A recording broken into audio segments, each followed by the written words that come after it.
갈비찜에 생선구이에 임금님 수라상 부럽지 않은 저녁상이 차려졌습니다. 시어머니와 두 자녀가 맛있게 밥을 먹는데요. 그런데 정작 요리를 한 여성은 먹지도 못하고 집을 나옵니다. 헬멧을 쓰고 스쿠터에 올라타서 야간 배달 일에 나서는데요. 대체 남편은 어디 가고 여성 혼자서만 동분서주하는 걸까요? 자, 실제 사연을 당사자 특정을 이유로 일부 각색했다는 점 먼저 말씀드리고요. 박 변호사님, 예. 신랑 어디 갔어? 그러니까요. 여성의 지금 사연인데 이 여성 얘기 먼저 하면요. 40대 여성인데 15년 전에 이 남편을 만나서 결혼을 한 상황입니다. 남편이 아마 남편 부모님입니다. 큰 규모의 치킨집을 이제 운영하고 있었는데 한 10년 전에 시아버지가 병으로 돌아가시고 시어머니가 좀 상심을 해서 나 스트레스 안 받고 편하게 살겠다라고 하면서 아들한테 치킨집을 물려줬다고 합니다. 예. 다만 조건이 있어요.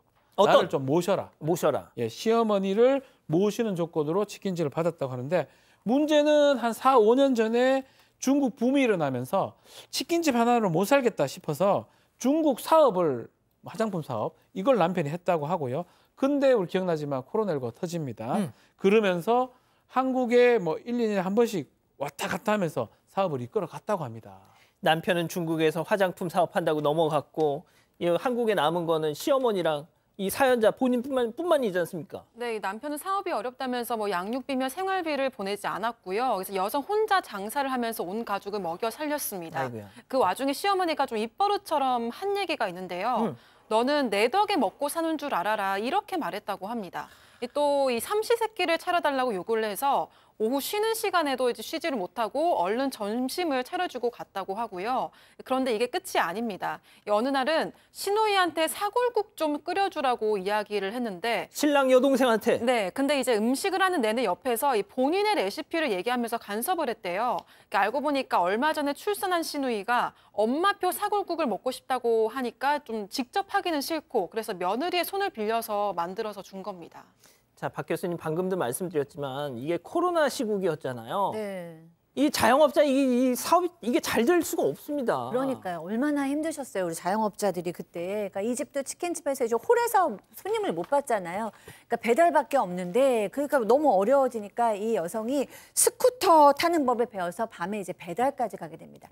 혼자서 치킨도 다 만들고 고객 관리도 하면서 배달도 하고 또 30세끼 시어머니 복량까지 했어요. 남편한테 연락해서 여보 나 너무 힘들어라고 얘기하면 나 중국에서 더 힘들어라고 얘기하고 또 시어머니는 그 와중에 나 칠순잔치 때는 뭐 해줄 거니? 막 얘기를 한 거예요. 이 여성이 참다 도저히 못 참아 어느 날 저 이혼하고 싶어요 어머니라고 얘기를 하니까 이제 그제서야 얘야 내가 이 아들한테 따끔하게 한 소리 하겠다. 그리고 우리 아들 내년이면 사업 접고 다 온다고 하니까 1, 2년만 더 기다려라 라고 얘기하고요. 그리고 우리 손자 조금만 더 커서 대학만 가면 내가 아파트 한 채 사주겠다 라고 얘기해서 이렇게 잠잠하게 만들었다고 합니다. 자, 그런데 팀장님 지금부터가 중요합니다. 설명해 주시죠. 그렇습니다. 한 30대 중후반으로 보이는 여성이 가게를 혼자 찾아왔습니다. 그런데 주문은 하지를 않고 그 여자분 아래를 훑어보는 거예요. 훑어보더니 갑자기 그 손님이 하는 말이 박지훈이 어디 갔어? 하면서 주변을 찾아다니는 겁니다. 죄송합니다, 박 변호사님. 찾아다니는데 깜짝 놀랐어요, 여자분이. 알고 봤더니 이 여성이 누구냐? 남편이 내연녀였는데요. 4년 전에 남편하고 중국에서 만나가지고 한국을 오가면서 동거하고 있었는데 최근 남편이 가출한 뒤에 돌아오지 않으니까 본처 집으로 와서 박지훈님을 찾기 시작했던 것입니다. 그런데 이게 너무 황당하잖아요. 그래서 이 아내가 뭐라 했냐면 아무리 그래도 그렇지 어떻게 내 연녀가 본처 집에 와서 내 남편을 찾냐라고 소리쳤더니 그 여자 하는 말이 뭐냐면 참 대단합니다. 나 그 인간이랑 끝났어. 아무 상관없어. 대신 내 돈을 갚아라면서 큰 소리를 쳤는데 큰 소리가 나니까 밖으로 외출했던 시어머니가 들어오다가 내연녀를 딱 만났습니다. 그랬더니 이 내연녀가 하는 말 뭐라고 했냐면 어머니 오랜만에요 라면서 아는 척을 했다고 합니다.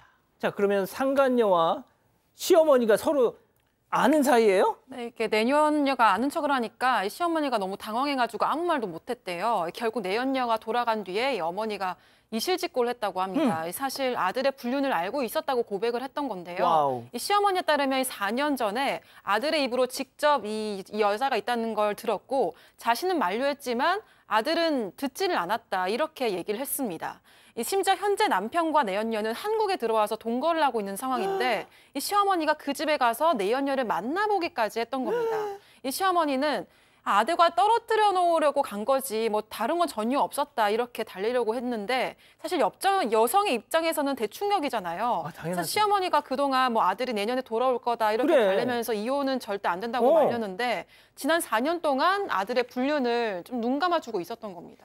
이런 남편이 잘 될 리가 있습니까? 그렇죠. 사업 자금 다 날려먹고요. 더더군다나 지금 내연녀한테 큰 돈을 빌린 상황에서 그러니까. 도망 온 상황이에요. 그러다 보니까 시어머니가 또 이런 제안을 합니다.